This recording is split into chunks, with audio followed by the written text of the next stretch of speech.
कोल्हापूर महानगरपालिकेमध्ये पहिल्यांदाच महायुतीचा महापौर विराजमान होणार आहे। मात्र याच महापौर पदावरून आता भाजप आणि शिवसेनामध्ये झुंपते की काय अशा पद्धतीची शक्यता निर्माण झालेली आहे। कारण अशा पद्धतीचे होर्डिंग्ज आहेत ते संपूर्ण कोल्हापूर शहरामध्ये लागलेले आहेत आणि ज्याच्यामध्ये म्हटलेलं आहे की शिवसेनेचा महापौर होणार।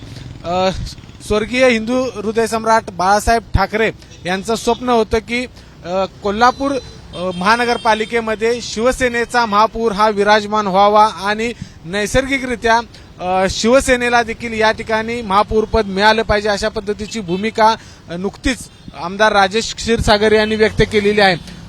बाळासाहेब ठाकरे यांच्या जयंतीनिमित्त अशा पद्धतीचे होर्डिंग्ज लावलेले आहेत। मात्र त्या होर्डिंग्जवरती शिवसेनेचा महापौर व्हावा अशा पद्धतीचा आशय आहे ते देखील आपल्याला पाहायला मिळतोय। कोल्हापूरमध्ये आपण जर बघितलं तर भाजपच्या 26 जागा आलेल्या आहेत निवडून, शिवसेनेच्या 15 जागा निवडून आलेल्या आहेत आणि राष्ट्रवादी काँग्रेस अजित पवार गटाच्या 4 जागा निवडून आलेल्या आहेत। त्यामुळे साहजिकच महायुतीचा महापौर कोल्हापूर महानगरपालिकेमध्ये विराजमान होणार आहे। मात्र या ठिकाणी आपल्याला देखील महापौर पद मिळालं पाहिजे। स्वर्गीय बाळासाहेब ठाकरे यांचं स्वप्न होतं की कोल्हापूरमध्ये शिवसेनेचा महापौर व्हावा आणि म्हणूनच आपण या ठिकाणी शिवसेनेचा महापौर व्हावा अशा पद्धतीची भूमिका देखील मांडल्याचं राजेश क्षीरसागर यांनी म्हटलेलं आहे। कॅमेरामन निलेश शेवाळेसह विजय केसरकर, एबीपी माझा, कोल्हापूर।